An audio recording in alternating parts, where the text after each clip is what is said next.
여러분, 혹시 그런 생각해 보셨어요? 매일같이 쏟아지는 그 수많은 뉴스들 속에서 미래의 어떤 금력을 켜는 기업이 있다면 어떨까 하고요.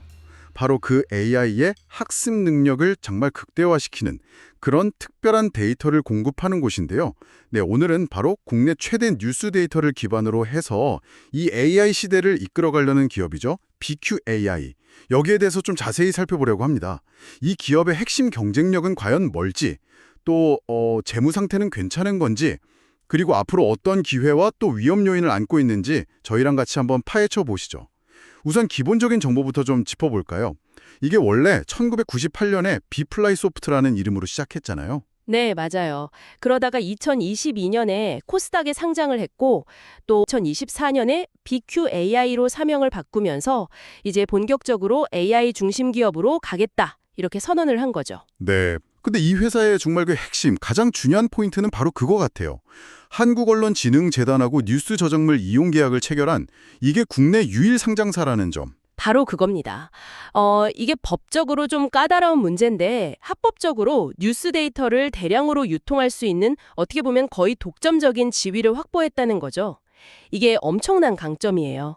그래서 이 독점적 관리를 바탕으로 AI 학습용 데이터를 공급하는 게 이 회사의 핵심 사업 모델입니다.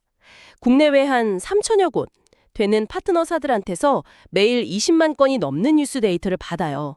그걸 그냥 주는 게 아니고 자체 기술로 가공해서 아주 고품질의 데이터 셋으로 만들어서 제공하는 거죠. 와, 하루에 20만 건. 엄청나네요.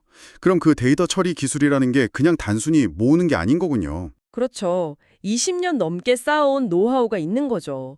뭐랄까, 단순히 텍스트만 긁어오는 게 아니라 의미를 분석하고 분류하고 AI가 이해하기 쉽게 구조화하는 그런 기술들이 다 포함된 겁니다. 그렇군요. 그런데 그 사업 구조 서비스별로 보면요. 이게 좀 한쪽에 쏠려 있다는 느낌이 들어요. 그 AI 서퍼라는 뉴스 데이터 플랫폼 매출이 거의 80%라면서요? 네, 그 부분이 사실 좀 아픈 손가락일 수 있죠.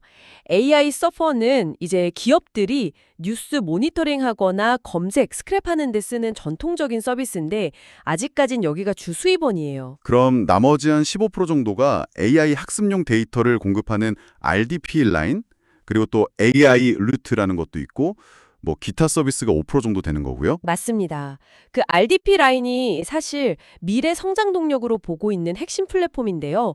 삼성전자나 KT, SKT 같은 정말 큰 기업들이 이미 고객으로 확보했어요. 특히 실시간으로 데이터를 공급할 수 있다는 게 강점이고요. 아, 실시간이요? 네, AI 모델이라는 게 계속 최신 정보로 학습해야 성능이 유지되잖아요.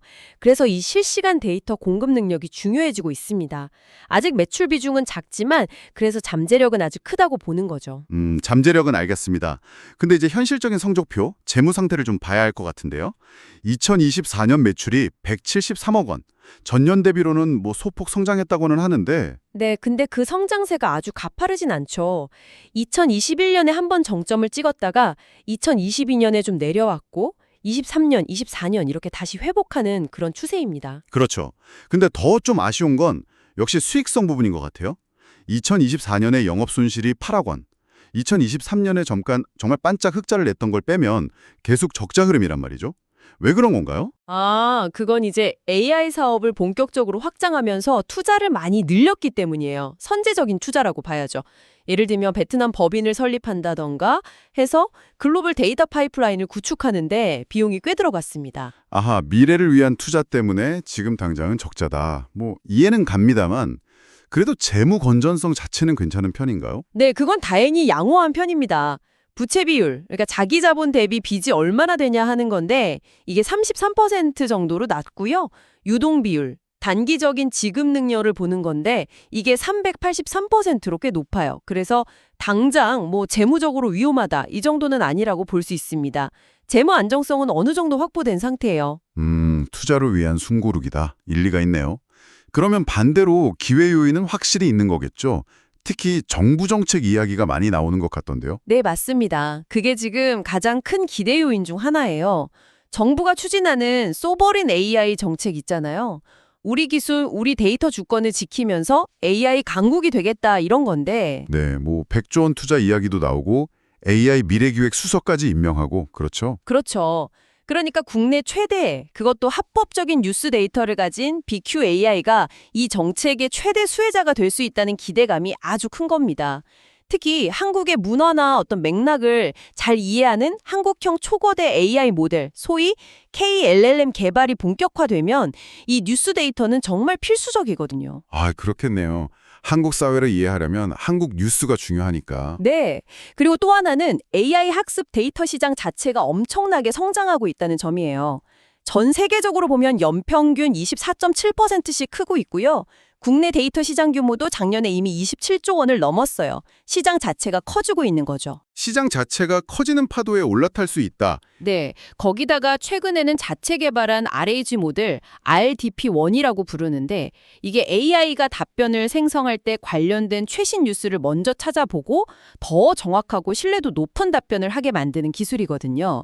이 기술의 우수성도 인정받았고 또 게티 이미지 코리아 같은 곳하고 파트너십을 맺어서 이미지 데이터까지 확보하는 등 데이터 종류도 다양화하고 있습니다. 와, 들어보면 기회 요인이 정말 많아 보이는데요. 그럼 이제 반대로 우리가 좀 주의 깊게 봐야 할 위험 요인이나 도전 과제는 뭘까요? 아까 잠깐 얘기 나왔던 그 수익성 문제가 역시 가장 클까요? 네, 그게 현실적으로 가장 큰 부담이죠. 지속적인 영업 손실. 올해 1분기 실적만 봐도 벌써 7.5억 원 손실이에요. 이게 투자가 실제 성과로 이어지기까지는 시간이 좀 걸릴 텐데 그 기간 동안 자금 압박이 커질 수 있다는 점. 이게 첫 번째고요. 그리고 아까 지적했던 그 매출 의존도 문제도 여전하겠네요. AI 서퍼가 아직도 80%면 그렇죠. 이것도 여전히 해결해야 할 과제입니다. RDP 라인이나 다른 AI 관련 서비스들의 매출 비중을 빨리 키워야 하는 숙제가 있는 거죠. 경쟁 상황이나 기술 변화는 어떤가요? 이 분야도 경쟁이 치열할 것 같은데요. 물론입니다. 국내에도 솔트룩스나 코난 테크놀로지 같은 경쟁사들이 있고요.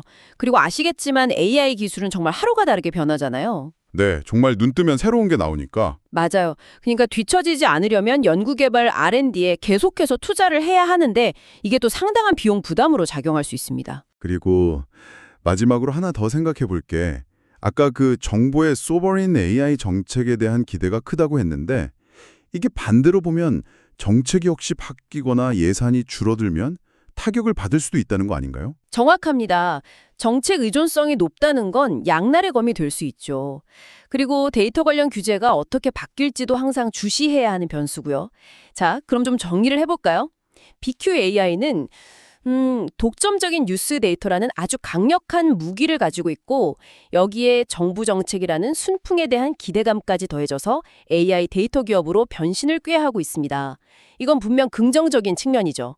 하지만 계속되는 선제적 투자로 인한 수익성 악화라는 현실적인 파도, 그리고 또 정책 변화 가능성이나 치열한 기술 경쟁 같은 안개를 헤쳐나가야 하는 그런 상황입니다. 그러니까 장기적으로 봤을 때는 AI 시장 성장에 따른 수혜가 기대되지만 단기적인 변동성이나 리스크 요인들은 충분히 고려해야 한다는 거죠. 네. 들어보니까 결국 정부 정책이나 시장 트렌드 같은 어떤 외부 요인의 이 배의 방향이 좀 크게 좌우되는 그런 모습인 것 같네요. 그러면 과연 이런 외부의 바람 없이도 스스로 좀 튼튼하게 나아갈 수 있는 BQAI만의 진정한 성장 엔진은 앞으로 무엇이 될 수 있을까? 이 질문을 저희 방송 들으시는 여러분도 한번 같이 꼭 씹어보시면 좋겠다는 생각이 듭니다. 네. 물론 어떤 경우든 투자는 항상 다양한 정보를 바탕으로 신중하게 접근하셔야 하고요. 그 결정과 또 그에 따른 결과에 대한 책임은 전적으로 투자하시는 여러분 각자에게 있다는 점을 꼭 기억해 주시기 바랍니다. 네, 오늘 저희가 준비한 BQAI에 대한 이야기는 여기까지입니다. 오늘 내용이 여러분의 정보 탐색에 조금이나마 도움이 되셨다면 구독과 좋아요로 저희에게 힘을 보태주시면 감사하겠습니다. 저희는 다음 시간에 더욱 흥미롭고 유익한 분석으로 다시 돌아오겠습니다. 네, 감사합니다.